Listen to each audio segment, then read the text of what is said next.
And that kind of concludes my report. Thank you. Thank you, J.C. Next item is Mr. Frank. Yes, sir. On the agenda today, we have two items for action. First one is the Byard construction PSA. In the fall of last year, Mr. Byard approached us about properties we've had challenges with showing. They have had interest in growing their footprint, but have been unable to do so. And so we spent some time with him showing some sites that had some terrain challenges, some floodplain and whatnot. And as of recently, we've identified a site in our North Park. It would be identified as Site 10, just to orientate you to what we're looking at. South of the site is the brick plant. To the east of the site is the R.J. Corman rail line that does connect up into the northern body of our North Park. A good portion of this property does have floodplain in it, and so what I want to show you all is currently Mr. Byard would like to purchase 15 acres with an option on Site 2 and Site 3. He basically is wanting to take over Site 2 and 3 over the course of the next 5 years. This morning, we have a resolution in front of us authorizing the chair, council, and myself to finish the terms of the agreement so we can get this proceeding forward. This is a good project for the community. Currently, they're at about 42 employees. They anticipate adding a little over 100. And they're a service industry. You know, as many of you all know, Byard Construction is one of our primary infrastructure developments in the community, and they're doing a lot of state work today. So the logic behind selecting this site was to help them have interstate accessibility and to be able to have broader outreach. With that being said, we do have a resolution in front of us, Chair, and if there's any other questions, I'll be happy to answer them. You all received the resolution in your packet. Do we have a motion? Second? Anywhere? Second. Motion on what? Motion to approve this approve the resolution. Approval. Yes. Mr. Chairman, I have a question if you don't mind. Okay. In the 1, 2, 3, 4, in the fifth whereas, when it talks about the purchase price for tract 2 shall be fair market value per acre to be negotiated, determined by the parties at the time of the exercise of said option. I know who the parties are, but the parties aren't defined.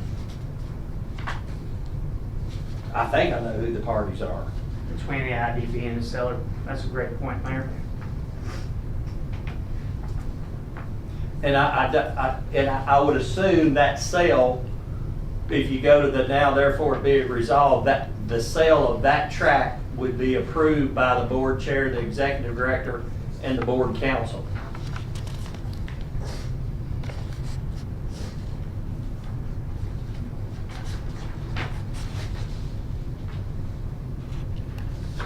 And this is over a period of 5 years that they can negotiate that. Frank, it's my understanding that the appraisal would be based on the current, at that time, values of the property. That's correct.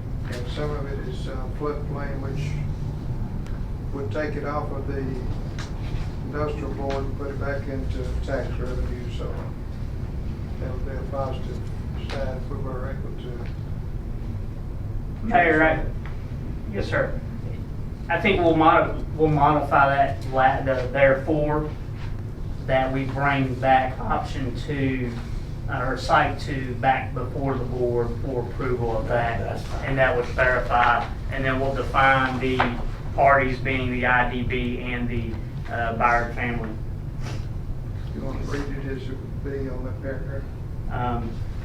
Now therefore be it resolved that this board expressly approves the terms of said purchase and sale agreement of tract 1 as described above, modified only as may be expressly approved by the board chair executive director, and board council, and does expressly authorize and direct the chair and such other appropriate officers to do all things. So what we'll do is we will add track 1 to this, and then I'll come back at a later date with track 2 and track 3 under the option agreement before the board. That way, we're able to approve what fair market value it is at that time.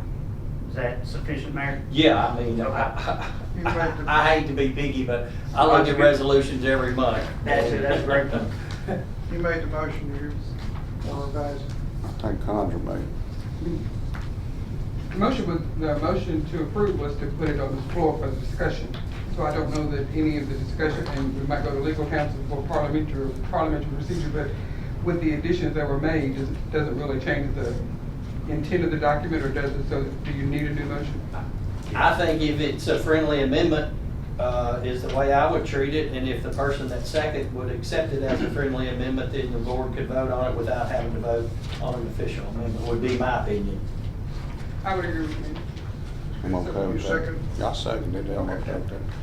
Frank, do you mind going back one of the drawing, the one that you had that showed number 10? Yes, sir. All right, and then you said 2, did you say 2 and 3 they were interested in? So 10 is divided up into 3 tracts. I got you. So what they've done is this is a 40-acre tract of ground.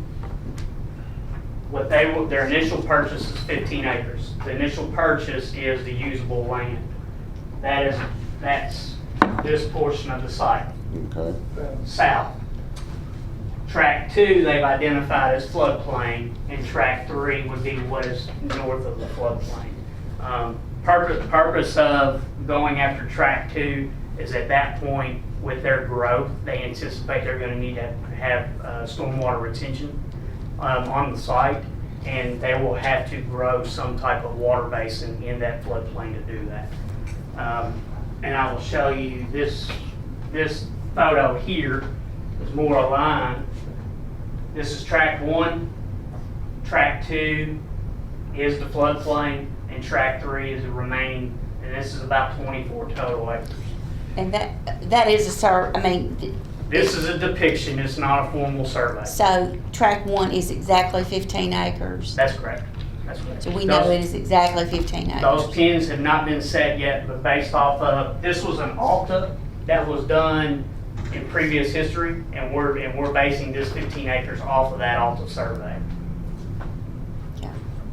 Frank, is there any precedent on the value of floodplain property versus usable property in terms of dollar-wise?